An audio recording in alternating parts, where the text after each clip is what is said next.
Le thème du concours national de la résistance et de la déportation 2024-2025, Libérer et refonder la France 1943-1945, peut vous amener à retracer le parcours d'un ou une résistante.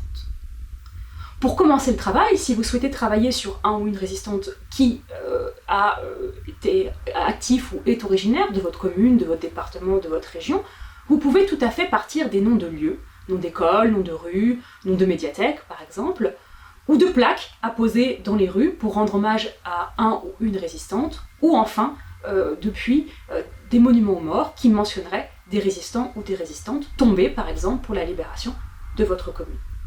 Comment retracer le parcours d'un ou une résistante? Comment trouver des archives? Vous pouvez d'abord voir si le résistant ou la résistante sur laquelle vous travaillez a constitué un dossier pour voir reconnu ses faits dans la résistance, et pour cela vous pouvez vous rendre sur le site Mémoire des Hommes. Dans la base de recherche, vous tapez le nom de la résistante ou du résistant sur lequel vous souhaitez travailler, et vous verrez si il ou elle a un dossier au service historique de la Défense à Vincennes, et dans ce cas-là, vous pourrez en avoir la cote grâce à cette base de données. Ensuite, il faut soit en demander une copie auprès du service historique de la Défense, soit aller le consulter sur place.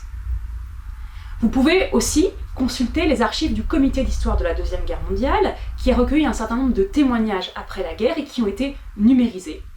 En vous rendant en ligne, vous pouvez voir si le ou la résistante a témoigné auprès de ce comité d'histoire. De manière générale, n'hésitez pas à chercher des témoignages. Un certain nombre d'entre eux ont été numérisés, soit des témoignages écrits, soit des témoignages audio, soit des témoignages audiovisuels. Donc n'hésitez pas à lancer une recherche en ligne, et notamment à chercher sur le site des fondations, des associations d'anciens résistants ou résistantes, et aussi sur le site de l'INA. Je rappelle d'ailleurs que sur le site Lumni Enseignement, vous trouvez une riche sélection de vidéos en lien avec le CNRD, dont certaines comprennent des témoignages de résistants ou de résistantes. Si le résistant ou la résistante sur lequel vous travaillez a été déporté, vous pouvez consulter le livre mémorial de la Fondation pour la mémoire de la déportation.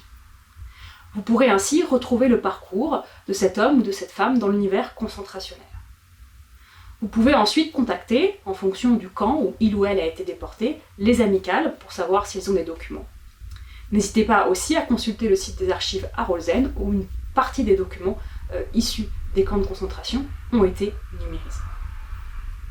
Enfin, je vous invite bien sûr à prendre attache avec les archives départementales ou les archives locales pour savoir s'ils ont des documents en lien avec le résistant ou la résistante sur lequel vous travaillez. N'hésitez pas non plus à consulter les fondations et les associations mémorielles pour savoir si elles auraient des documents à vous fournir, et bien sûr aussi les musées de la résistance et de la déportation locaux.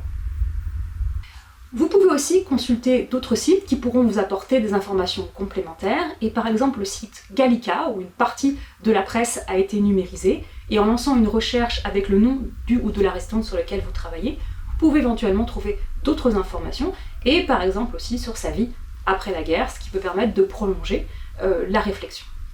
Alors quand vous retracez le parcours d'un ou une résistante, il faut bien sûr retracer sa vie, et retracer plus précisément dans le cadre du concours son parcours entre 1943 et 1945, mais il faut bien sûr resituer ce parcours dans son contexte local et aussi dans le contexte plus général, national, de la résistance et de la guerre en France. Donc n'hésitez pas bien sûr à remettre cette histoire de vie dans son contexte. Et pensez aussi, dans votre travail, surtout pour celles et ceux qui feront des travaux collectifs, à citer vos sources, à les citer précisément en annexe de votre travail ou en note de bas de page selon la forme que prendra votre travail. Un bon historien, une bonne historienne cite toujours ses sources. Pour plus d'informations ou pour prolonger la réflexion méthodologique, n'hésitez pas à consulter la brochure nationale du concours coordonnée par la Fondation Charles de Gaulle et la Fondation de la France Libre, où vous trouvez un certain nombre d'indications méthodologiques et notamment des indications pour exploiter certains types de sources. N'hésitez pas non plus à consulter le guide Retracer le parcours d'un ou une résistante.